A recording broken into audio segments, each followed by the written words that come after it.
What's up, I'm Troubleshoot. In this super quick guide, I'll be showing you how to set up your own Minecraft Forge or NeoForge server for 1.21.6 Chase the Skies. But before we get into it, if you're looking for a much easier way, check out this video's sponsor, Apex Hosting. Using the first link down below, you'll get taken to this page here where you can check out Apex Hosting with their super low latency, great customer support, powerful DDoS protection, and automated backups for all of your Minecraft server hosting dreams.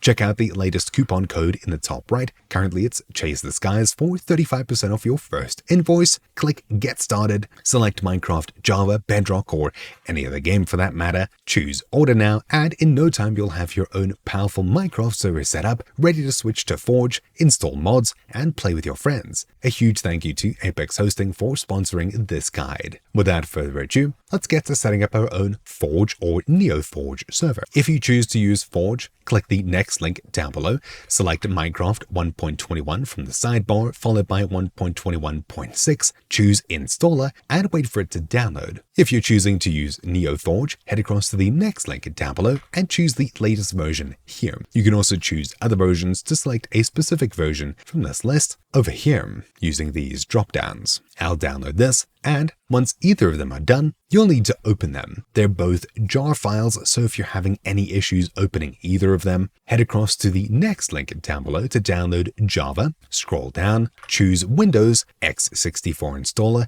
and download the latest version here. Once you click through it like you do any other installer, you can open up the Forge or NeoForge launcher without issue. Let's start off with Forge. When it opens up, you'll see a window that looks like this. Choose Install Server after you've obviously installed your Forge client, and then click the three dots over here to change its folder. I've made a new folder on my desktop and chose Open, so it's selected here. I'll choose OK, and just like that, it's now setting up our Minecraft server in that particular folder. If you're using NeoForge, open up that installer. So there we go. And the steps are similar. Choose Install Server, click the three dots to change where it's installing, and I made a new folder on my desktop, chose it, and chose Select, Proceed, and now our NeoForge server is installing. So obviously on my desktop, I've got two different folders, Forge and NeoForged. Both of these are very similar. Inside of the Forge folder, I have these files, and inside of the NeoForged folder, I have these ones. Either way, you'll have a run.bat file, which we can use to start our server. I'll be sticking to just NeoForge for the rest of this guide, though the steps for both are very similar, if not exactly the same. Simply open up the JVM args text document so we can customize our server. In here, we can enter arguments such as XMX to set the maximum amount of RAM our server can use, uncomment it by removing the hashes before it, and now our server is set to use a maximum of 4 gigs of RAM. We can get more fine-tuned with this, but to find out exactly how much RAM you should be giving your server, you should be giving it more so it can run better with more mods, especially heavier mods or total conversion mods, and of course, the more players you'll have, the more RAM you'll need too. To find out how much RAM you can give your server, hit Ctrl, Shift, and Escape all at the same time to bring up the Windows Task Manager.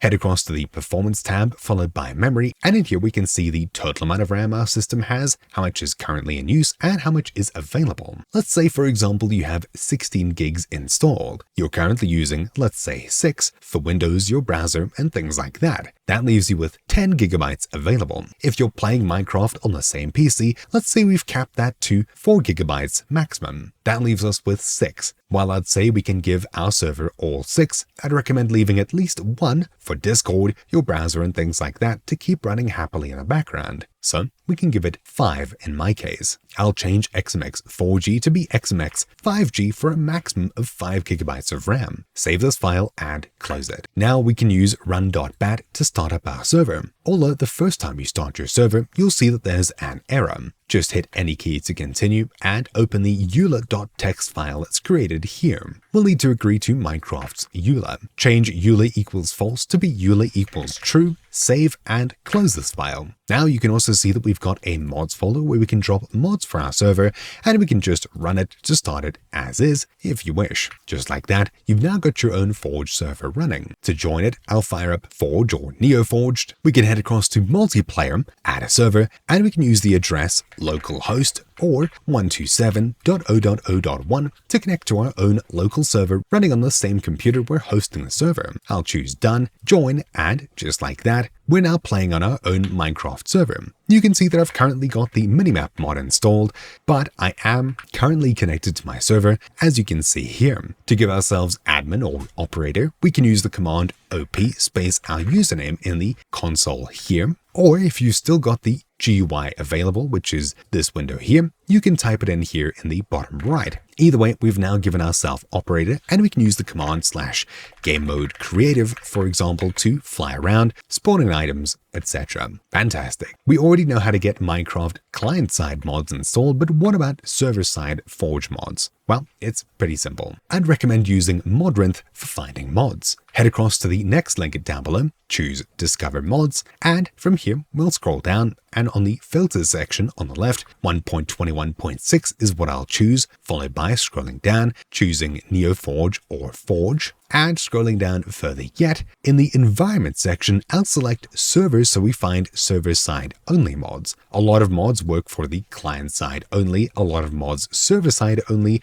and a special few of them work for both. Scrolling down here, there's a bunch of different things that we can install. For example, Ferrite Core for better memory usage and optimization, Lithium for better lighting and logic optimizations, etc, etc. There's a ton of these things. Let's go with, for example, Falling Tree. Break a block and the entire tree falls down. Fantastic. I'll choose Download, followed by selecting our game version 1.21.6 NeoForge Download. We can place this in our server folder, Mods, as such. There we go. We've now installed a mod here. To actually get the mod to work, we'll need to head across to our server window and type in the command /save-all to save the world and everything in it, as well as /stop to gently bring our server to a close. Once it's done, press any key to continue, and now we can relaunch our server now with this mod installed. We should be able to rejoin our server, and things should hopefully work properly. This is a server-side mod, so we'll test it out now. Let's give ourselves an axe. There we go. And game mode survival.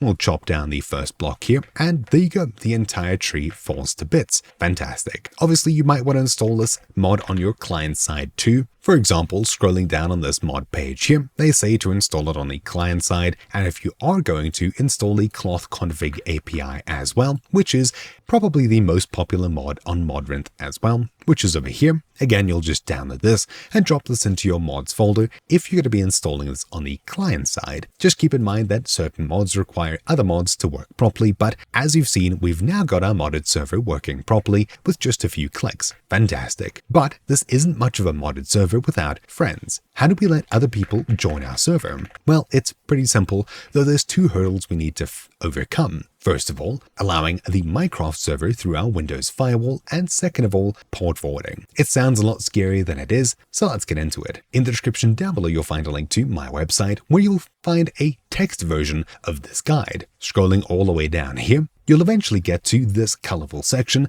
that allows us to very simply, using magic commands, allow port 25565, the Minecraft server port, through our Windows firewall using both TCP and UDP, skipping all of the steps of clicking around in Windows to do so. Click the copy button in the top right, then we'll be pasting this into a PowerShell window. Hit start, type in PowerShell, right-click PowerShell, and run as admin. Right-click to paste it in here. If you see any errors, just try it again, and hit enter a few times to make sure that everything runs properly. Just like that, we've now allowed the Minecraft server through our Windows firewall. Fantastic. Use the command ipconfig, one word, to find out your different network addresses. Scrolling up, looking for the way we're connected to the internet, in my case, Ethernet. My IPv4 address is 192.168.1.51. Someone sitting next to me connected to the same router will use this IP address in their multiplayer window to connect to our brand new Minecraft Forge server. But for people over the internet to connect to our server and play with us, we need to do one more step, and that is port forwarding. This sounds scarier than it is, and I'll break it down really simply. First of all, you'll need to log into your router and head across to the port forwarding section. If you don't know how to get to your router, usually it's the default gateway listed right here, again using the ipconfig command. Paste this into your browser, and obviously, as all routers are so different, I've created a generic router to explain basically what you'll be doing. Head across to the port forwarding section, application forwarding, game forwarding, or something along those lines. In here, you'll usually be asked for an external and an internal port, choose a protocol, and enter an IP address. For the external port, I'll enter 25565,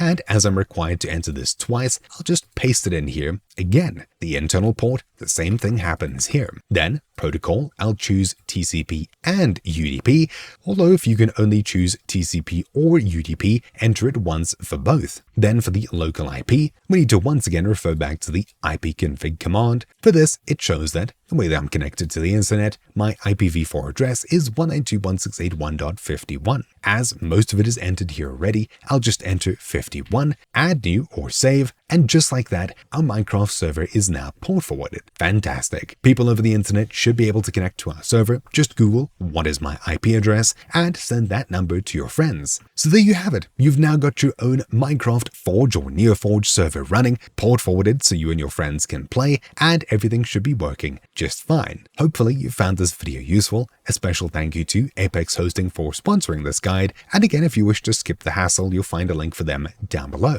Mine has been Troubleshoot. Thank you all for watching, and I'll see you all next time. Ciao.